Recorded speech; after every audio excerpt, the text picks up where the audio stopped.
Jungle.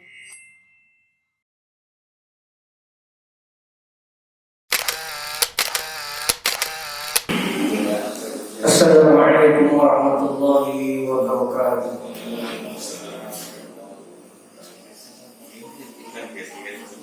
Alhamdulillah musarrif al-awqati wad-duhur wa mudabbir al-ahwali fil ayyam wash-shuhur wa musahhil as-si'abi wa muyassir al-umur. Asyhadu an la ilaha illallah wahdahu la syarika lah Ar-Rahimul Ghafur wa asyhadu anna Muhammadan 'abduhu wa rasuluhu asy-syakur as-sabur.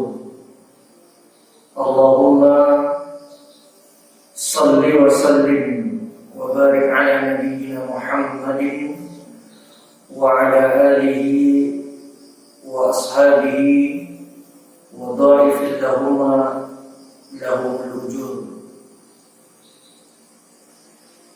Qala Allah Ta'ala ya ayyuhalladzina amanu taqullaha haqqa tuqatih wa la tamutunna illa wa antum muslimun. Wa qala ta'ala wa nabluukum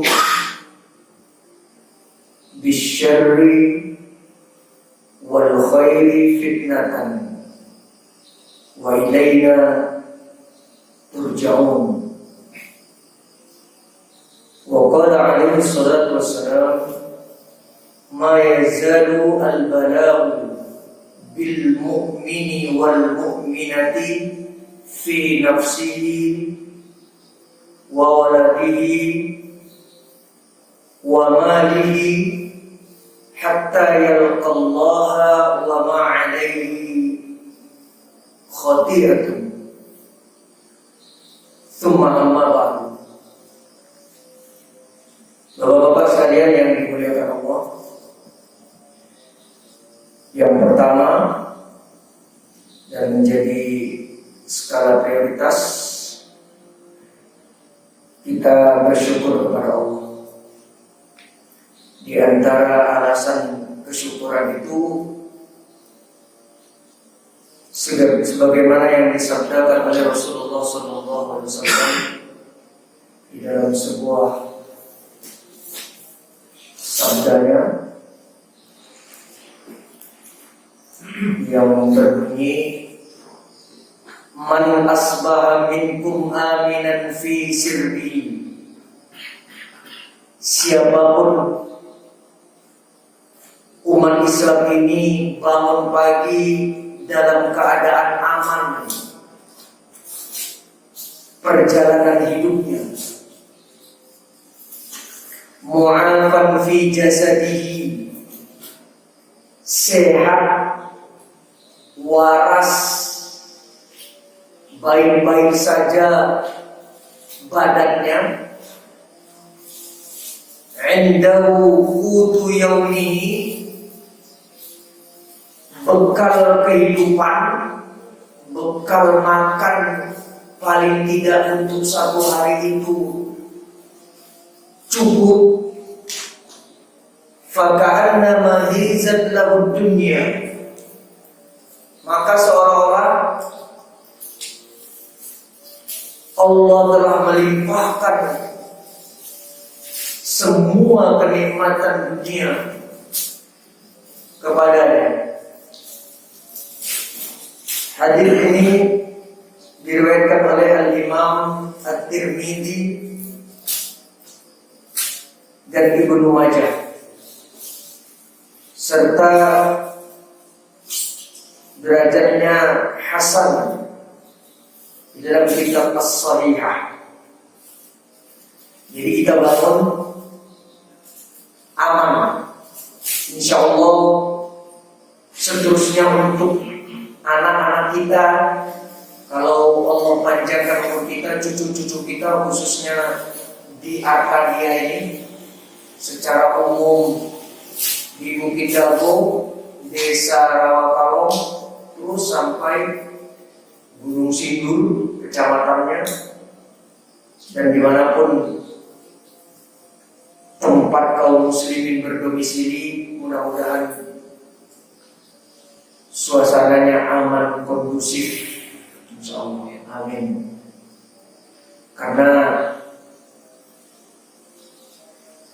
kalau pemberitaan yang kurang menyenangkan itu membuat kita seolah merasa hidup ini sudah tidak aman lagi, tidak kondusif, tidak tentram, kayak menakut-nakuti. Sesungguhnya Rasulullah SAW melarang kita untuk saling menakut-nakuti. Rasa takut itu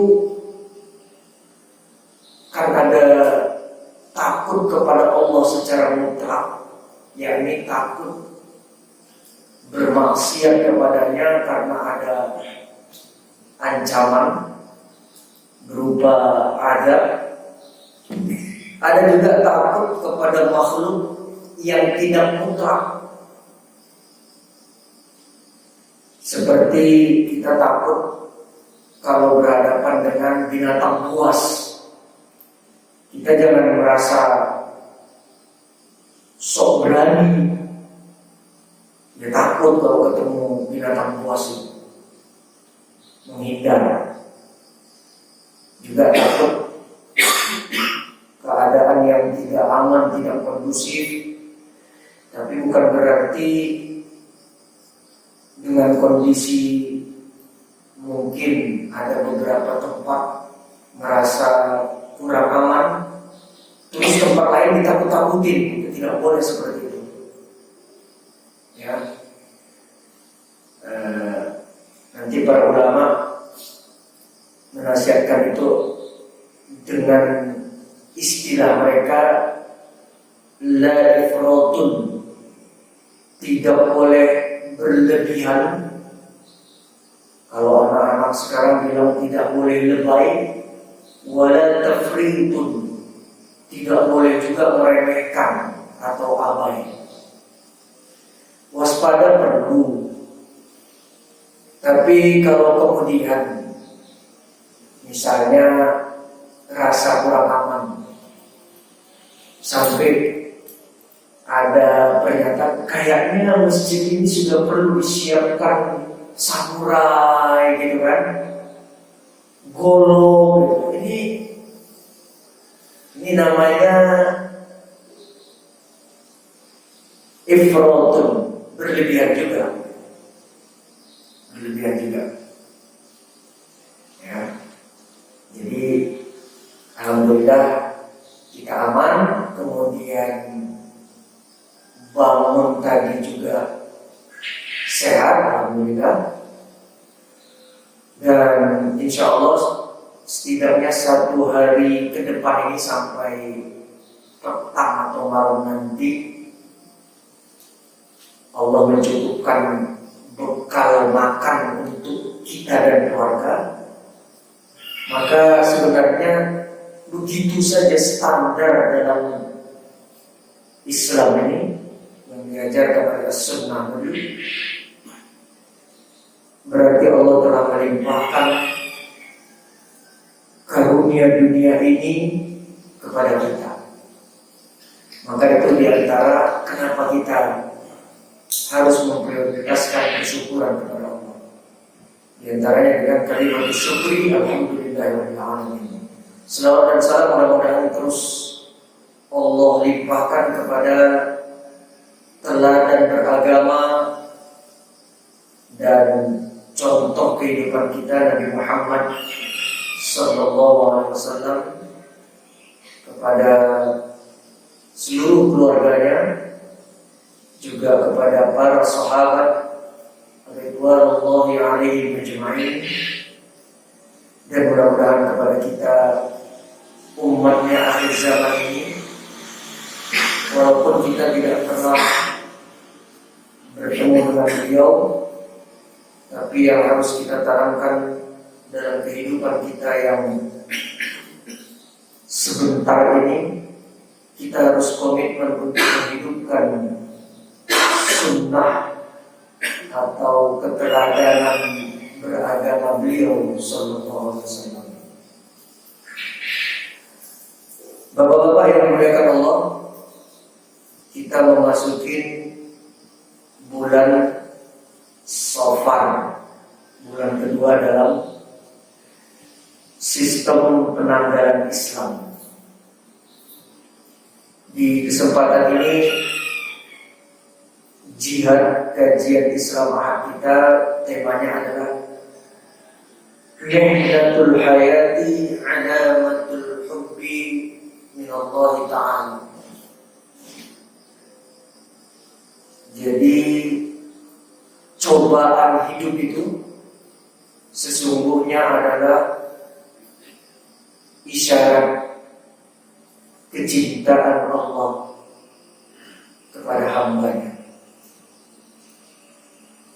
Kita akan bercerita tentang nanti mihnah, musibah, fitnah, ataupun bala.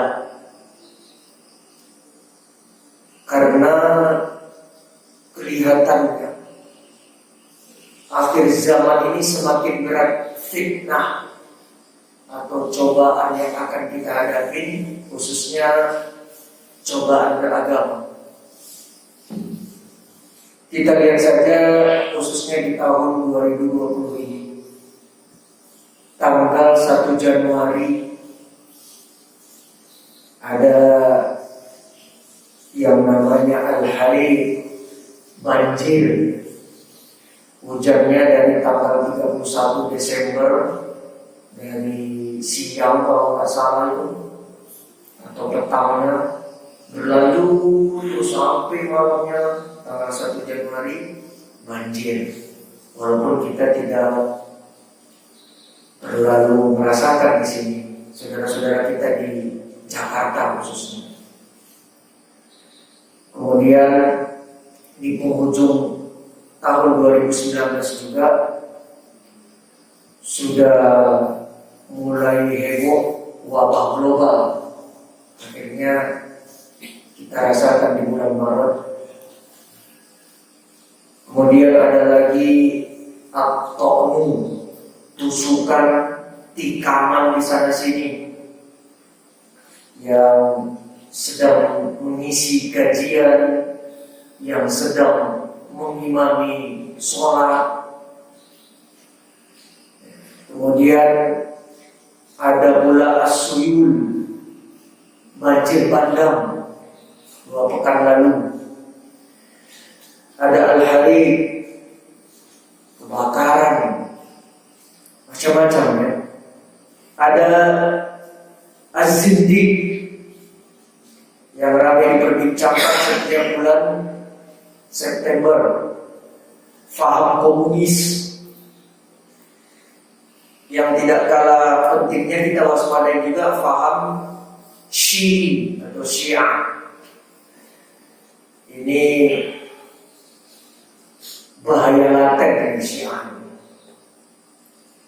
Sudah masuk ke materi-materi pelajaran anak-anak kita generasi penerus Islam di pelajaran-pelajaran agama, sedikit demi sedikit halus. Maka kita bicara tentang musibah, namun dari sisi yang enaknya saja, yaitu sisi mu'alajah, treatment, bagaimana menyembuhkan diri dari musibah. Kemudian dari sisi mu'afa, recovery, pemulihan atau perbaikan. Dan dari sisi tasliyah, entertainment, menghibur diri dengan musibah, sehingga nanti kita jadikan moto hidup kita ja'lul musibati mithlal minnati. Musibah yang menimpa itu serasa anugerah, menjadikan musibah sama dengan anugerah, karunia dari Allah. Sehingga nanti bahasa musibah itu cobaan itu atau ujian itu kita sebutlah dengan sebutan tahaddin, challenge, tantangan hidup saja ya.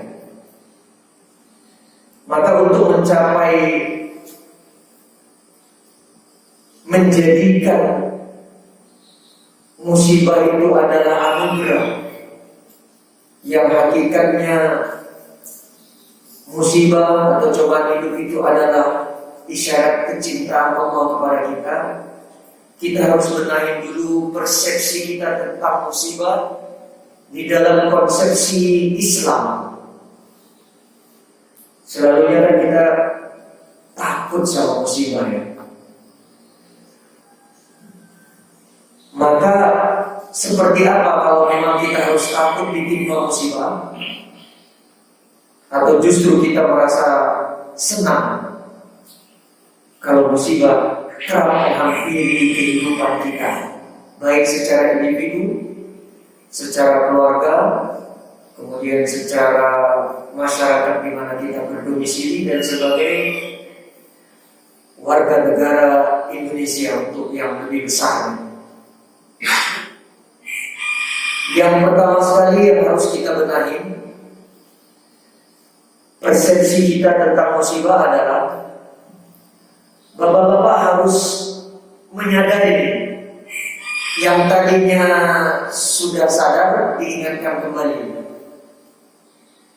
Kalau belum sadar, ya diberi pemahaman yang benar, yang baik. Begini menyikapi musibah ini.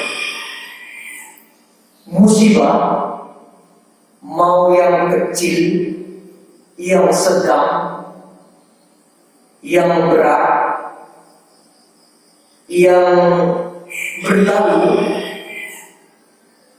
yang mungkin sekarang kita rasakan, masih terasa sekarang juga, dan mudah-mudahan kedepannya tidak memberatkan kita, tapi cobaan itu tetap akan ada. Itu semua adalah ketetapan kehendak dari Allah Subhanahu wa Ta'ala. Itu dulu yang harus kita pahami. Persepsi kita harus kita benahi dulu, bahwa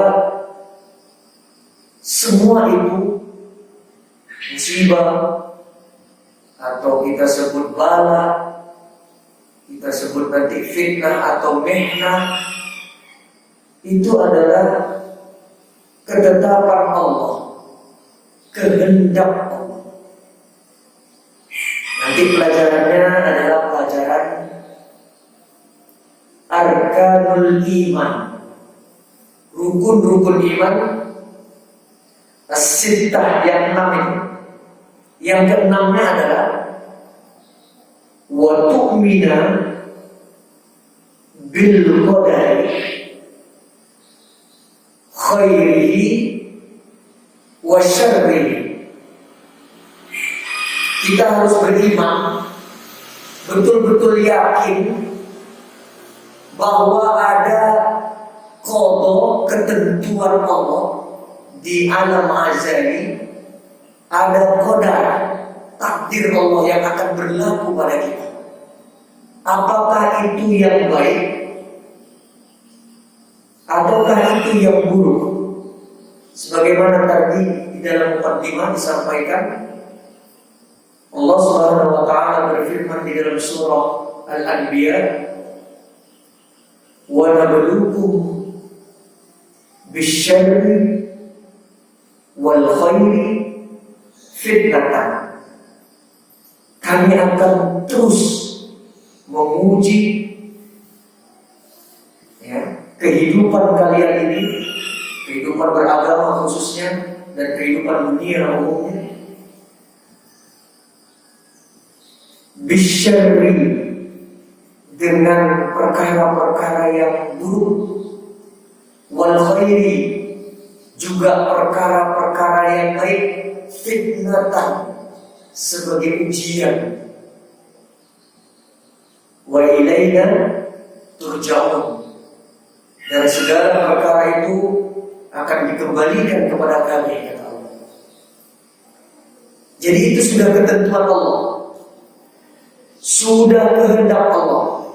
Nanti dalam rukun iman tentang beriman kepada qadar yang baik dan yang buruk, ada 4 perkara yang harus kita ingat. Rukun iman yang ke-6 tadi ada 4 perkara. Perkara yang pertama, al-ilmu, bahwa takdir Allah itu berdasarkan ilmu Allah, pengetahuan Allah. Allah Maha tahu semua ini. Itu al-ilmu yang pertama. Yang kedua, al-kitabah, sudah dicatat oleh Allah itu semuanya. Di dalam, nanti ada beberapa redaksi Al-Quran itu namanya Al-Lawh Al-Mahfuz, kitab induk yang terjaga di sisi Allah. Sudah dicatat semuanya di situ. Itu yang kedua, al-kitabah, dalam catatan sudah. Yang ketiga nanti al-masyiah, kehendak Allah. Allah berkehendak apa saja dan Dia akan lakukan semua kehendaknya ini. Seperti di dalam surat Al-Buruj itu, fa'alun lima yurid. Allah Maha mengerjakan segala apa yang dikehendakinya. Dia akan buat, Dia akan ciptakan. Kemudian yang keempat adalah al-khalqu. Kita harus meyakini bahwa kita makhluk ciptaan Allah. Maka namanya makhluk itu tinggal menjalankan takdir-takdirnya. Yang pertama al-ilmu, ilmu Allah. Yang kedua al-kitabatu, sudah dicatat sama Allah semuanya. Yang keempat al-masyiatu, berdasarkan kehendak Allah. Yang ketiga, yang keempatnya al-khalqu.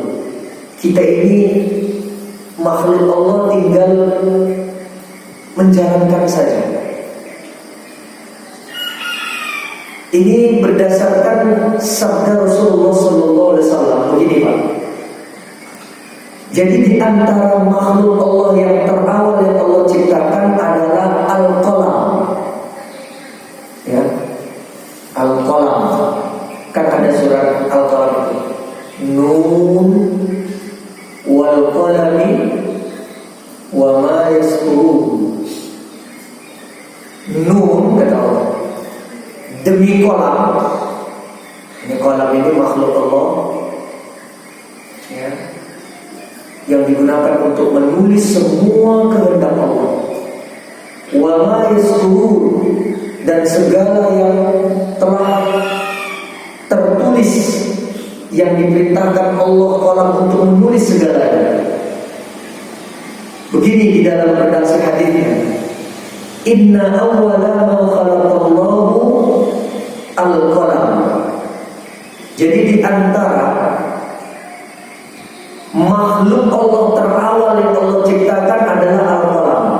Ketika kolam itu sudah diciptakan Allah, qala lahu, Allah berfirman kepada kolam itu, uktub, sekarang kamu tulis, kata Allah. Kemudian kolam itu bertanya, qala Rabbi wa madza aktubu, wahai Rabbku, apa yang harus saya tulis, kata kolam.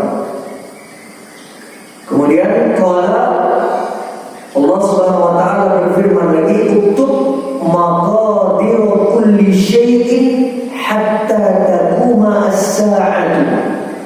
Tulis semua takdir-takdir segala sesuatu terhadap makhlukmu, baik yang makhluk hidupnya maupun benda matinya, sampailah itu nanti berlangsung sampai kiamat.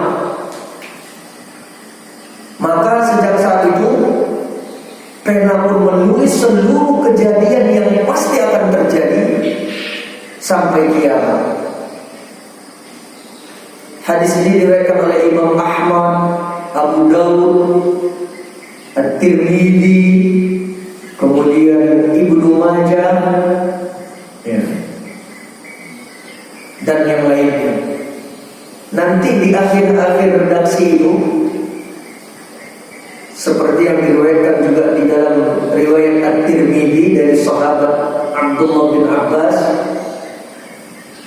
Rasulullah sallallahu alaihi wasallam bersabda begini, "Rufi'at al-aqlamu." Kolam yang menulis semua kehendak Allah itu sudah diangkat. Sudah ditulisnya semua yang Allah kehendaki dan sudah selesai penulisannya. Maka apa yang terjadi? Wajaffat as-suhuf. Sudah kering itu as-suhuf, al-lawh al-mahfuz, kitab induk yang terjaga di sisi Allah sudah kering itu tintanya. Nanti kalau kepada sahabat Abu Hurairah radhiyallahu anhu, Rasulullah sallallahu alaihi wasallam bersabda, ya Abu Hurairah, jaffa al-qalamu bima anta laqif." Wahai Abu Hurairah, tintanya kolam itu sudah kering, maka engkau tinggal menjumpai, tinggal menemui atau menjalankan apa saja yang menjadi kehendak Allah yang telah ditulis itu.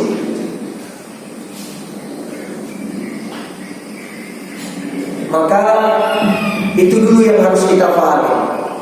Bapak-bapak yang dimuliakan Allah, sesungguhnya bicara bahwa musibah, cobaan hidup ini adalah ketetapan Allah, kehendak Allah, jauh sebelum Allah menciptakan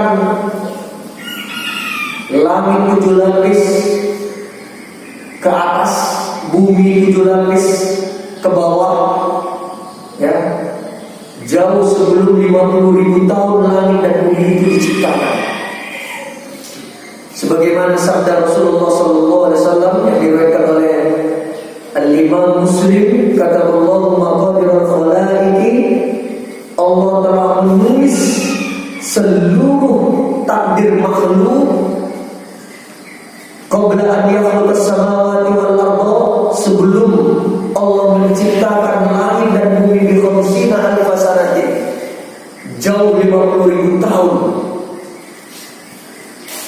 50.000 tahun sebelum Allah menciptakan langit, menciptakan bumi, sudah ditulis semuanya. Kita tinggal menjalankan saja. Ini nanti dibuktikan begini. Ketika Abul Bashar, bapak moyang manusia, diciptakan oleh Allah Jalla wa'ala dari tanah, kemudian ditiupkan ruh di hari Jumat, maka sejak saat itu sampai selesai peradaban kehidupan manusia ini, itu isinya itu cobaan terus, cobaan demi cobaan. Abul Bashar, bapak moyang kita Adam alaihissalam di dalam surga, ketika diciptakan, dia juga penuh cobaan. Padahal sudah di surga, berada di dalam surganya Allah. Di antara cobaan itu dikisahkan Adam itu merasa kesepian.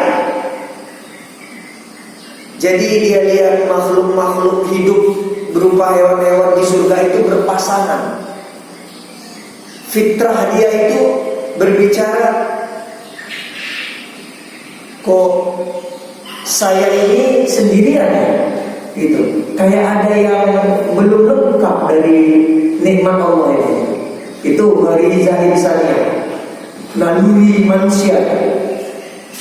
Jadi ada melihat kok ada teman-temannya ini hewan-hewan ini ya berpasang-pasangan, mereka kalau bahasa manusianya itu bergaul, bersosial, bermasyarakat sesama mereka.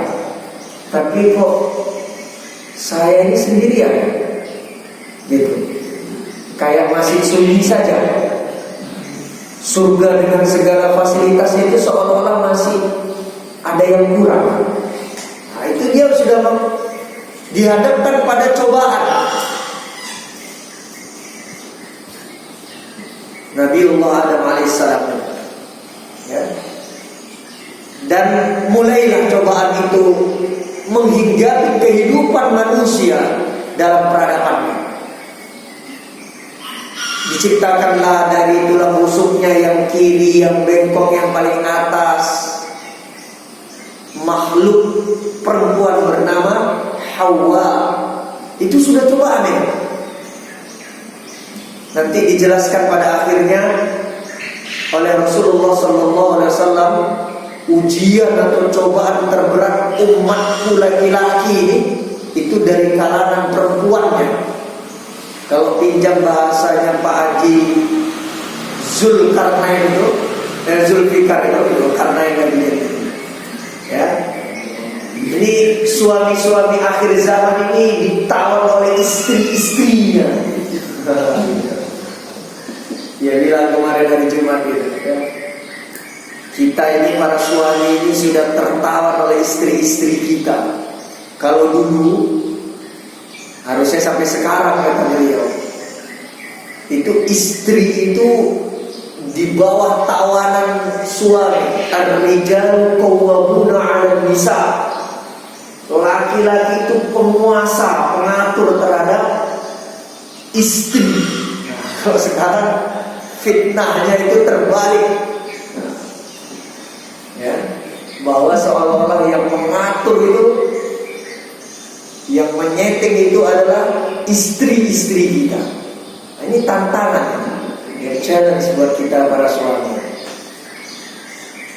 Kemudian singkat cerita, akhirnya Adam, Hawa dan iblis diturunkan ke bumi. Nah, semakin banyak ini cobaan atau tantangan hidup kita. Begini diceritakan di dalam surat Al-Ahzab. Ini kisahnya ini banyak mufassir mengatakan di bumi, bukan di surga. Kalau di surga sepi, itu ujian hidup, cobaan hidup. Dikasih pasangan ternyata tergelincir juga. Di antaranya kan rayuan Hawa yang dibisikkan oleh iblis laknatullah, ya, untuk disampaikan kepada Adam supaya memakan buah surga ya. Udah terkena fitnahnya itu, ujian beratnya itu. Nah, di antara penyebabnya ya begitu. Akhirnya diturunkan dari surga yang penuh kenikmatan itu. Disuruh oleh Allah bersusah payah hidup di dunia ini. Kalau di surga itu tinggal menikmati saja, kalau di sini harus bersusah payah. Seperti makanannya tinggal petik. Kalau sekarang harus bercocok tanam dulu dari nol, cari bibit, ya, cari benih, dipacul buminya, ya, dibajak, ditanam, tunggu dulu, prosesnya agak panjang. Nah, ini udah musibah-musibah ini semuanya. Kemudian ini yang akhirnya menyebabkan kita tidak pernah berhenti dari musibah sebagai manusia. Allah berfirman di dalam surat Al-Ahzab ayat 72. Begini firman Allah: Inna aradna al-amanata 'ala as-samawati wal ardi wal jibali fa abaina an yahmilnaha wa ashfaqna minha wa hamalaha al-insanu innahu kana zaluman jahulan. Surat Al-Ahzab ayat 71. Jadi ketika Adam sudah turun ke bumi bersama Hawa sekaligus iblis laknatullah, Allah menawarkan kepada langit yang besar banget itu langit dunia yang kelihatan ya. Ada lagi 6 lapis lagi ke atas. Langit 7 lapis yang besar itu ditawarkan. Kemudian selanjutnya nanti Allah tawarkan kepada bumi yang tidak seluruh permukaannya sudah dijelajahi oleh manusia, belum seluruhnya. Dan itu ada 7 lapis ke bawah. Ya, wallahu a'lam itu lapisannya sejauh mana. Kemudian ditawarkan selanjutnya juga kepada gunung-gunung yang terpancang dengan besarnya itu. Jadi gunanya itu autadan. Gunung-gunung itu dipancangkan Allah supaya bumi ini tidak goncang. Ya, itu untuk stabilisator. Sebab kalau tidak ada gunung-gunung itu dipancangkan di permukaan bumi, bumi ini akan gempa terus terasa, goncang terus. Kita sulit menjalankan kehidupan ini. Gitu. Maka dibuat pasak-pasaknya oleh Allah Subhanahu Wa Taala supaya dia tidak goncang, penstabil. Apa yang ditawarkan Allah? Jadi Allah menawarkan amanah. Ya, amanahnya berupa risalah, menjalankan risalah Allah, agama Allah kepada makhluk-makhluk yang besar. Wa annahu ta'ala wada'a 'alal makhluqatil 'azimati. Ditawarkan itu yang besar-besar itu. Langit, bumi, gunung, ya. Ditawarkan kepada mereka untuk menjalankan risalah atau ajaran dari Allah, yakni diantaranya allati hiya al-imtithalul awamir wa ijtinabul marahib maharim, untuk menjalankan apa saja yang Allah perintahkan, nanti menjauhkan keharaman-keharaman Allah, ya, fi halis sirri wal khafiyati, dalam keadaan samar dan tersembunyi, kahalil alaniyati, juga dalam keadaan terang-terangan, semuanya harus dijaga. Wa annaki, kata Allah kepada langit, kepada bumi dan kepada gunung yang ditawarkan, in kunti biha wa aditiha ala wajhiha falaki at-thawab. Kalau kamu bisa menegakkannya, menjalankannya, kamu dapat ganjaran, kata Allah. Wa illam takuni biha wa lam tu'diha fa alayki al-iqab. Tapi kalau kamu tidak bisa menjalankannya, kamu kena sanksi. Tapi tawaran ini sifatnya tidak wajib waktu itu. Ditawarkan, wahai langit, ya, nanti langit menolak. Wahai bumi, bumi menolak. Wahai gunung, gunung juga menolak. Menolak itu di dalam tafsir As-Sa'di ini dikatakan, fa'abaina an yahmilnaha wa ashfaqna minha. Maka langit, bumi dan gunung itu menolak karena khaufan, takut tidak amanah, an la yukinna bima humilna, tidak bisa nanti menjalankan amanah risalah tersebut. Mereka tolak, ini makhluk yang besar-besar, nolak ditawarkan oleh Allah. Tapi la isyan li rabbihina, bukan dalam rangka mereka menentang kepada Allah, bukan. Karena tawarannya ini pun tawaran yang tidak sifatnya wajib, ya. Wala zuhdan fi tawabihi, mereka juga tidak terlalu ngotot memikirkan ganjarannya, enaknya saja, tidak. Mereka tidak serta-merta menyimpulkan, wah enak ini, dapat surga nanti di akhir cerita. Tidak begitu. Mereka justru memikirkan, wa illam takumi biha wa lam tu'diha fa alayki al-iqab. Kalau nggak bisa menjalankannya, tapi kena sanksi loh, kata Allah. Wah, itu poin itu justru yang menjadi catatan penting bagi langit, bumi dan gunung. nanti ada sanksinya, ada azab nanti. Itu yang mereka takutkan. Ya. Namun ini ditawarkan oleh Allah kepada manusia. Ini ada dua versi nanti para mufassir menceritakan. Ada kalanya Allah tawarkan, ada kalanya justru manusia ngacung. Adam itu ngacung dia nanti. Gitu. Wa aradallahu 'ala al-insani 'ala dzalika asy-syartil madhkuri faqabbalaha wa 'amalaha ma'a dhulmihi wa jahlihi.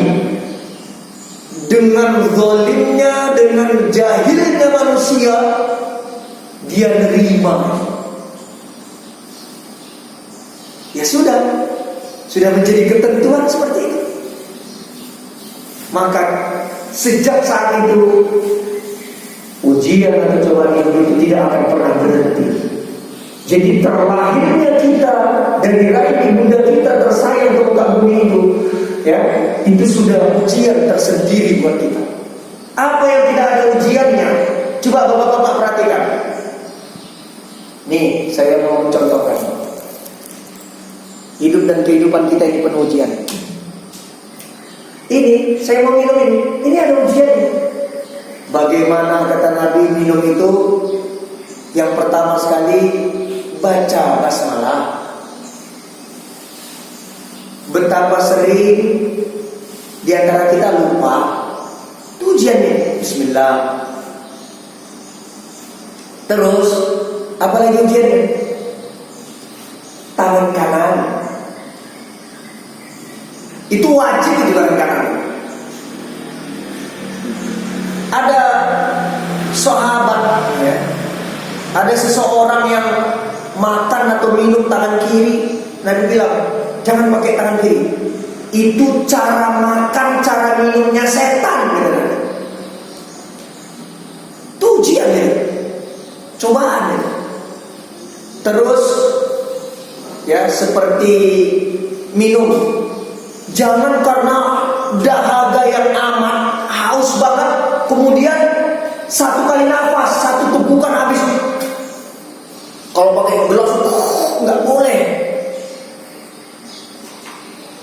Gitu, harus beberapa kali seruput gitu, sedotan, ya, atau tegukan. Terus nanti kalau pakai wadah-wadah minuman sebenarnya diajarkan oleh Nabi ini adabnya. Jangan langsung dari wadah minumannya.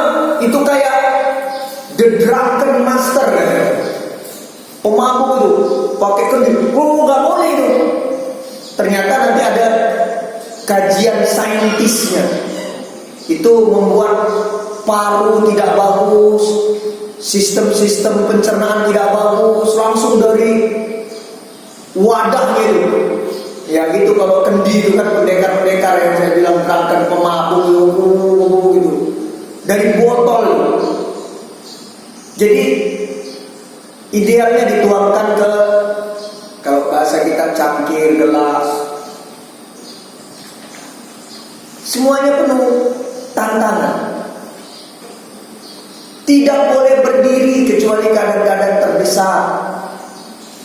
Ya, sampai di hadis Sahih Muslim itu kalau udah ini dalam keadaan tidak darurat kita minum berdiri, ya, itu supaya dimuntahkan aja, karena ada sesuatu yang buruk masuk ke tubuh kita.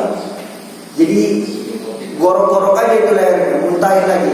Kecuali terdesak, ya, mendesak, darurat, atau lupa. Jadi ada adabnya sendiri, dan itu merupakan ujian buat kita. Kita nongkrong di kamar mandi juga ada tantangannya, ada ujiannya. Masuk kamar mandi kaki kiri, baca doa, Allahumma inni a'udzubika minal khubuthi wal khaba'ith, minta perlindungan, ya, dari setan jenis kelamin laki-laki, khubuth wal khaba'ith, setan yang kotor, jin-jin kotor dari jenis kelamin perempuan yang suka bersemayam di kamar mandi. Gitu. Terus melepas pakaian, baca basmalah.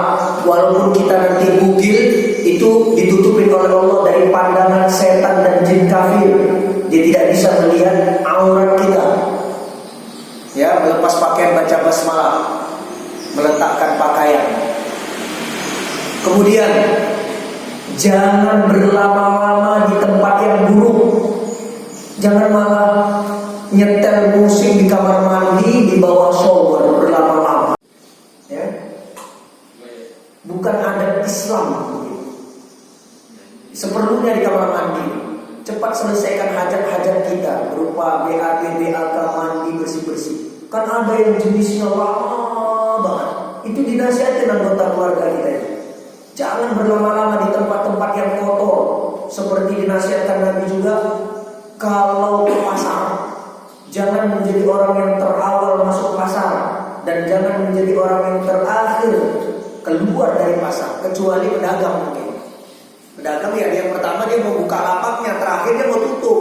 Itu uzur buat para tujar, para pedagang. Kalau kita pembeli, jangan sampai, ya, karena banyak sekali fitnahnya pasar, ya, banyak sekali penipuan-penipuan di pasar. Jadi di tempat-tempat buruk seperti ini ada ujiannya. Di kamar mandi ada ujiannya. Keluar dari kamar mandi nanti kaki kanan. Itu bukan dari redaksi hadir. Kalau redaksi hadir itu masuk keluar masjid ya. Itu kias ulama. Ke tempat-tempat buruk kaki kiri dulu, ke tempat baik kaki kanan. Apa yang tidak ada tantangan atau cobaan? Tidur. Orang sekarang tidur itu doanya HP. Ya, bangun tidurnya doanya juga HP. Padahal ada ayat-ayat pengantar tidur, seperti ayatul kursi, 2 ayat terakhir surat Al-Baqarah. Kemudian kalau mau surat Al-Mulk, ya. Kemudian 3 kul, masing-masing 3 kali dibaca. Kemudian ada doa mau tidur, ada zikir tidur. Kalau HP kan udah bisa-bisa. Atau nonton TV juga begitu. Nonton TV, lama-lama TV yang nonton kita. Gitu. Itu tidur itu pun ada tantangannya. Jadi nggak berhenti. Terus kita katakan, berarti kalau gitu Ustaz cepat-cepat aja kita mati. Oh, tidak juga. Allah Subhanahu wa taala berfirman, "Alladzi khalaqal mauta wal hayata liyabluwakum ayyukum ahsanu amalan." Allah menciptakan kematian diawali karena sesuatu yang tidak disukai. Dalam surat Al-Mulk itu Allah ciptakan mati, Allah ciptakan hidup, liyabluwakum. Allah mau menguji kita juga. Jadi mati pun ada fitnah alam kubur.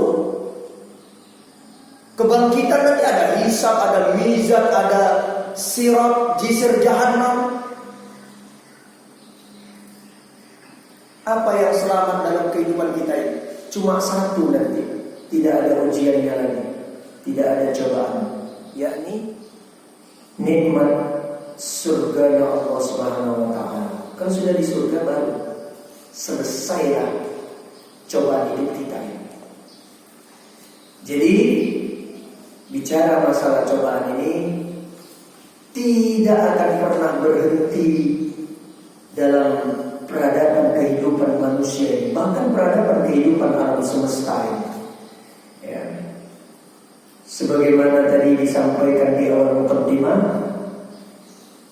Rasulullah SAW bersabda, "Ma yazalu al-bala'u bil mu'minina wal mu'minati."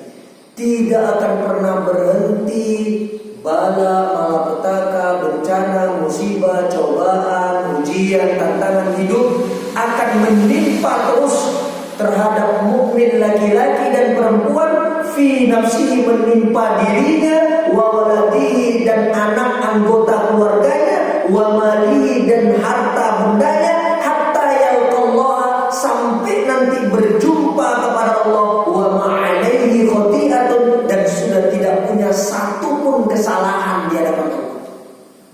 Enggak selesai. Sehat juga, wa nabluukum bisyarri wal khairi fitnah. Yang buruk, yang baik. Sehat itu baik. Wal khairi itu fitnah, ujian juga, tantangan juga. Jangan merasa sakit saja kita, aduh berat juga nih. Sehat juga seperti itu. Ya. Namun yang kita fahami juga adalah bahwa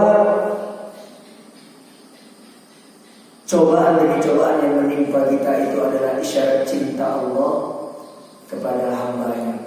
Sebagaimana sabda Rasulullah SAW, inna idhamal jazai ma'a idhamil balai. Besarnya ganjaran yang akan kita peroleh selaras dengan beratnya ujian yang akan kita hadapi. Innallaha idza ahabba qauman ibtalahum. Allah itu kalau sayang sama hambanya, ya, dia akan uji terus-menerus hamba itu. Faman radiya falahu ar-ridha. Siapa yang ridho dengan ujian Allah itu, maka dia akan memperoleh ridhonya Allah. Wa man sakhita falahu as-sakhatu. Siapa yang enggak suka nanti dimurkai Allah. Maka harusnya kita merasa senang dapat musibah. Berarti Allah sayang sama kita. Juga sabda Rasulullah SAW, ya, ada kalanya amal seseorang itu untuk mencapai derajat kemuliaan di sisi Allah, juga derajat surganya yang tinggi itu tidak tercapai dengan amalnya. Sehingga Allah menimpakan nanti beragam cobaan yang tidak disukainya, dan dia bisa ridho, bisa bersabar di situ. Kemudian akhirnya derajatnya di sisi Allah tinggi juga, surganya tinggi juga, dengan keridhoannya, dengan kesabarannya. Karena kalau mengharapkan amalnya tidak tercapai, sedangkan dia sudah ditakdirkan oleh Allah sebagai hamba yang sa'idun, yang beruntung akan dimasukkan ke surga, tapi ternyata amalnya tidak bisa mencapai target untuk dia masuk surga, maka ada cara lain Allah untuk meninggikan derajat. Ternyata diberi cobaan, dia bisa ridho menerima, dan dia bisa terus bersabar untuk menjalankannya. Dan cobaan itu juga pertanda kebaikan dari Allah. Man yuridillahu bihi khairan yusib minhu. Diriwayatkan oleh Al-Imam Al-Bukhari. Siapa saja yang Allah kehendaki kebaikan pada dirinya, maka Allah akan terus-menerus memberikan cobaan hidup kepadanya. Jadi itu pertanda kebaikan. Salafun salih, orang-orang salih terdahulu itu kalau hidupnya lancar-lancar saja, justru dia khawatir jangan-jangan itu istidraj, upaya penjerumusan dari Allah Subhanahu wa taala. Jadi kalau sehat-sehat saja, lancar-lancar saja, itu mereka khawatir, jangan-jangan Allah marah sama aku. Begitu. Bukan justru dia merasa terlalu susah dengan cobaan itu, malah yang enak-enak itu dia khawatir. Jangan-jangan aku ini udah lama loh gak sakit. Bukan berarti minta rusak dengan sakit juga, tidak. Tapi itu bertanya ya. Ini aku sehat-sehat saja, jangan-jangan aku lalai. Begitu. Ya. Nah itulah cerita kita tentang musibah ini. Maka pada akhirnya nanti Bapak-bapak yang dimuliakan Allah, untuk menghadapi musibah yang menerpa kehidupan kita ini, ada yang namanya protokol iman. Paketnya ada 5. Ini semua musibah ya. Protokol iman. Paket yang pertama, al-ikhlasu war-ridho. Kita dedikasikan kehidupan kita ini semata mengabdi kepada Allah, itu ikhlas. Kemudian ridho dengan semua yang telah Allah tentukan kepada kita.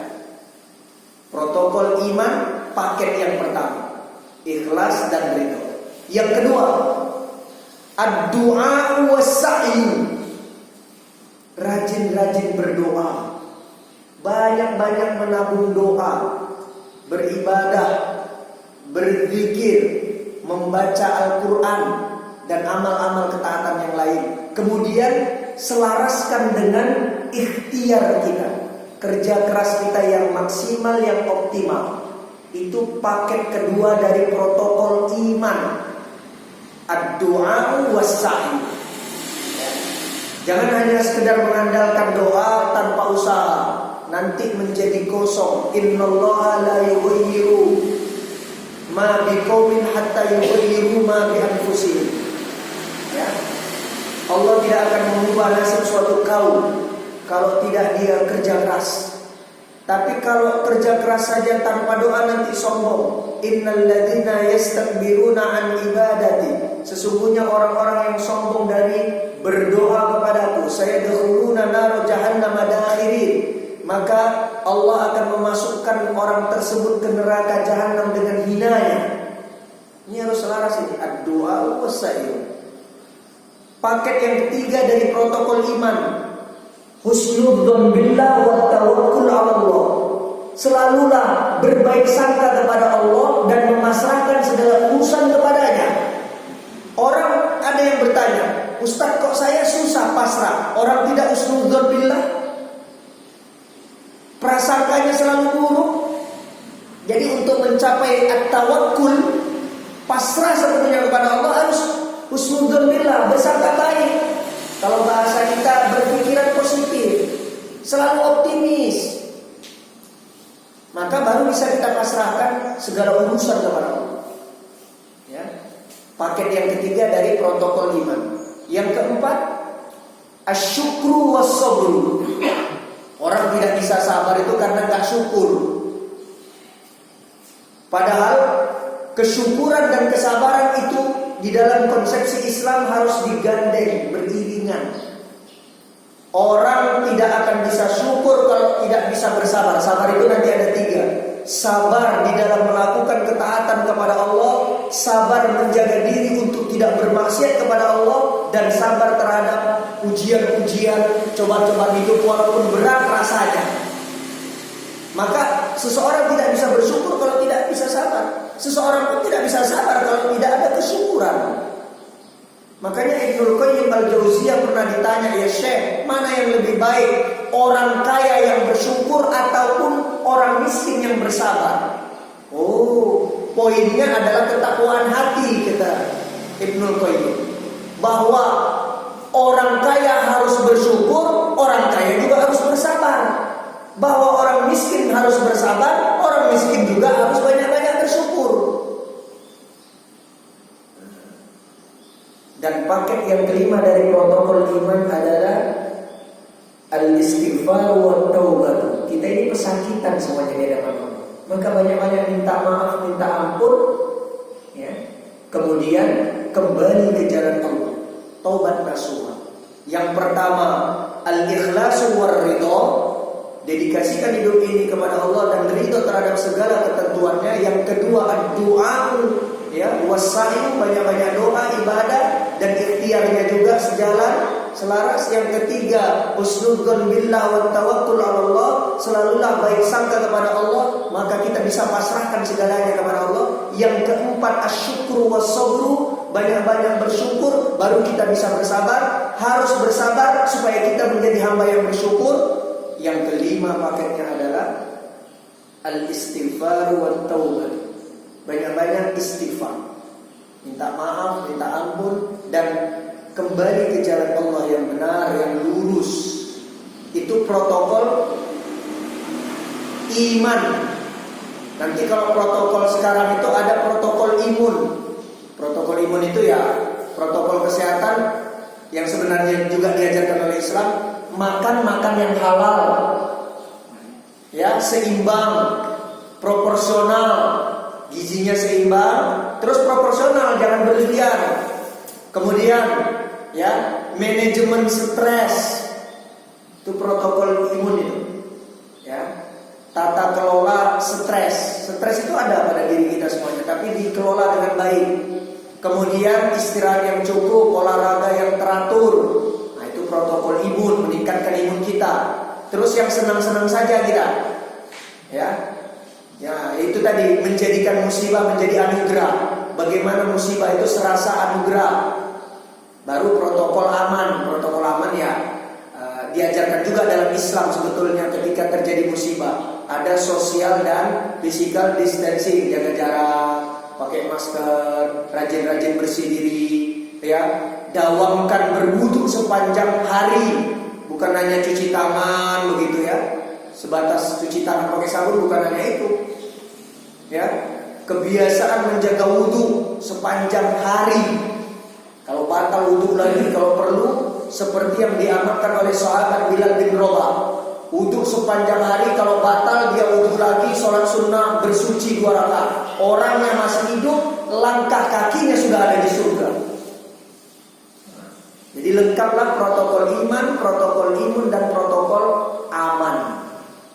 Itu menyikapi semua ya, musibah atau tantangan hidup. Bukan hanya masalah wabah global atau penyakit-penyakit ini. Semuanya itu. Ya. Kesimpulan terakhir ya, masalah ujian ini, pada akhirnya bilmihani yukrabul mar'u aw yuhana. Dengan berbagai cobaan ini Allah ingin memuliakan hambanya, atau justru ada segelintir hambanya, atau bahkan banyak yang dihinakan. Tergantung bagaimana kita menyikapi cobaan hidup ini atau tantangan hidup ini. Kalau bisa persepsi kita benar, baik, lurus, maka kita mendapat kemuliaan di sisi Allah, derajat yang tinggi.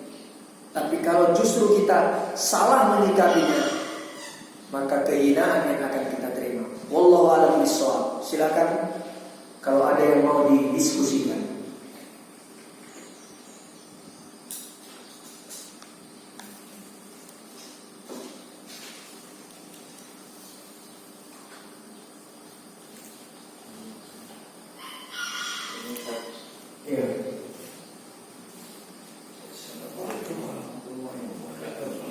Waalaikumsalam. Menyikapi sejarah tadi kan semua itu kan ujian dan cobaan kita memang yang sudah ditakdirkan ke kehidupan manusia ya. Iya. Tadi hiburannya kan sudah ada 6 dan beberapa kiat-kiatnya. Ada lagi nggak yang bikin kita untuk menyemangati itu? Seperti sering kita dengar itu, Allah memberikan cobaan itu kepada hambanya tidak mungkin yang melebihi Kemampuan hamba. Dari kalimat ada hadisnya apa itu? itu di dalam Al-Quran. Surah Al-Baqarah yang selalu dibaca oleh Bapak Imam kita Fathir, di antaranya surah Subuh. La yukallifullahu nafsan illa wus'aha. Sebagai makhluk yang mukallaf, yang dibebani oleh syariat, Allah tidak membebani syariat, tidak membebani amanah yang ditawarkan tadi, termasuk di dalamnya nanti tantangan-tantangan hidup, bahasa yang kita sebut sebagai cobaan atau ujian tadi, kecuali sebenarnya setiap makhluk Allah itu sudah sesuai kadarnya. Sudah sesuai kadarnya. Tidak akan dibebani oleh Allah yang dia tidak mampu. Ya. Jadi putus asa di dalam surat Yusuf itu, Pak Haji Zul, itu perbuatan orang kafir. Ya. Kita dilarang keras berputus asa. Nah, orang yang bunuh diri karena gampang putus asa, dia merasa bahwa beban hidupnya itu sudah tidak mampu ditanggungnya. Makanya masalah musibah tadi yang harus dibenahi dulu. Persepsi kita itu adalah berdasarkan ilmu Allah, berdasarkan catatan Allah, berdasarkan kehendak Allah. Kita sebagai makhluknya tinggal menjalankan gitu. Allah tidak akan membebani kita sesuai dengan kadar kemampuan kita saja gitu. Jadi yang bunuh diri, mengakhiri hidupnya dengan tragis itu merasa beban hidupnya itu sudah tidak mampu ditanggungnya gitu loh, Aziz. Padahal tidak begitu. Ya. Kalau dia mau bersabar saja, mau ridho saja, itu tidak begitu cerita. Makanya ya tadi di dalam Al-Quran juga nanti dijelaskan, boleh jadi kata Allah sesuatu yang menurutmu buruk padahal itu baik untuk kamu. Sebaliknya kata Allah, menurutmu itu baik padahal nanti memburukkan keadaan. Allah Maha tahu, kamu tidak tahu apa-apa kata Allah. Di antaranya dalam surah Al-Baqarah. Ya, walaupun cerita itu adalah perintah untuk berperang di jalan Allah, sehingga ada kebencian, ada ketidaksukaan terhadap peperangan tersebut. Nanti yang lebih menghibur kita Pak Jizul, ya, yang lebih menghibur sekali buat hamba-hamba beriman yang diuji Allah ini, ada diriwayatkan di dalam hadis Sahih Muslim. Orang yang otomatis sultan gitu bahasa sekarang. Jadi terlahir itu di kalangan kenikmatan, di lingkungan penuh kenikmatan. Nikmat sejak brojol itu nikmat sampai akhir hayatnya. Ya diantaranya itu Fir'aun berlaknatullah. Fir'aun itu gak pernah sakit seumur hidupnya. 500 tahun hidup itu penuh nikmat terus, gak pernah sengsara gitu. Ya. Jadi raja, ngaku jadi Tuhan sampai sajikan kufurnya gitu. Nanti orang yang bergelimang kenikmatan tapi kufur, itu di akhirat dijelaskan jadi Sahih Muslim, orang itu dicelupkan, ya dicelupkan ke neraka. Gini, sering satu celupan dinaikkan, ditanya sama dia, selama hidupmu apa yang kamu rasakan? Nggak ada satu pun kenikmatan kan? Tuh, itu yang bergelimang kenikmatan tapi kufur, tidak bersyukur, tidak bersabar juga menjalankan ketaatan. Dicelup, tidak pernah sedetik pun aku rasakan nikmat hidup ini. Sementara yang sejak lahirnya bergelimang kesusahan pula sebaliknya. Dicelupkan satu celupan kenikmatan kepadanya, seret gitu di akhirat. Diangkat lagi, ditanya, apa yang kamu rasakan? Bahagia terus saya. Padahal dia sengsara terus sebenarnya hidup. Nah itu. Jadi bagaimana cara pandang kita sebenarnya? Makanya dikasih tadi ada protokol iman, paketnya ada 5. Menyikapi itu semua supaya kita terus baik-baik saja dalam menjalani kehidupan ini atau tantangan ini. Allah, nanti kita bincang-bincangnya di waktu tama-tama sarapan pagi ini, insyaallah. Demikianlah kajian kita.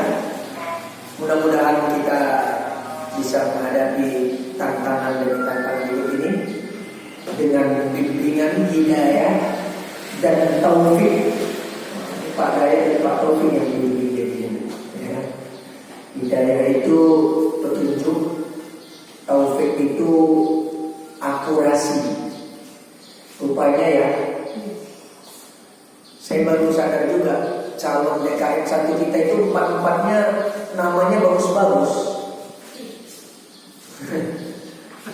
Iya, saya baru sadar saya.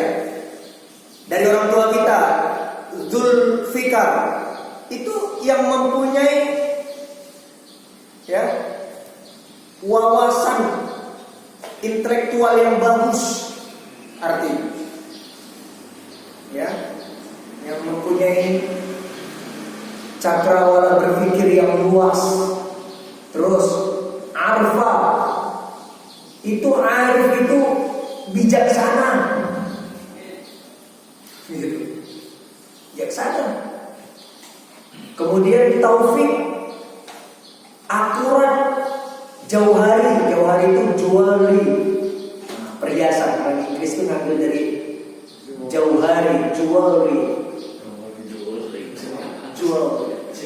Jadi jauhari. Terus imam, panutan, Pak Imam, jauhari juga. Jadi ada apa namanya, nepotisme nasab. Sama-sama jauhari antara DKM 1 dengan sekjen. Gitu. Ya. Rupanya calonnya waktu itu dipilih Allah, namanya pun yang memang layak untuk diamanahkan. Akhirnya ditempatkan Allah tempat-tempat yang mulia. Ada yang di DKM 1, ada yang di sekjen, ada yang majelis syuro, ada yang penasihat. Majelis syuronya Pak Haji Zul, ya, penasihatnya Pak Arfa, kemudian eksekutifnya yang mengemban amanahnya ya Pak Taufik dan Pak Imam. Makanya wabillahi taufik wal hidayah, ya, taufik lagi, Pak Dayat lagi gitu. Pak Dayatnya pun ternyata yang ngurusin rumah tangga, rumah Allah ini, rumah tangganya semuanya sarana prasarana gitu. Alhamdulillah ya. Semuanya adalah karena Allah yang terbaik. Kebenaran itu semata mutlak dari Allah. Kekeliruan pasti ada pada diri saya. Kepada Allah saya minta maaf dan ampun, juga memintakan maaf dan ampun untuk bapak-bapak sekalian. Kita tutup dengan hamdalah, alhamdulillahirabbil alamin. Selawat dan salam kepada Nabi. Allahumma shalli wa sallim ala nabiyyina Muhammadin. Dan zikir kafaratul majlis. Subhanallahumma wa bihamdika, asyhadu an la ilaha illa anta, astaghfiruka wa atubu ilaik. Wal 'afwu minkum, wallahul muwaffiq ila sawa'is sabil. Wassalamu alaikum warahmatullahi wabarakatuh.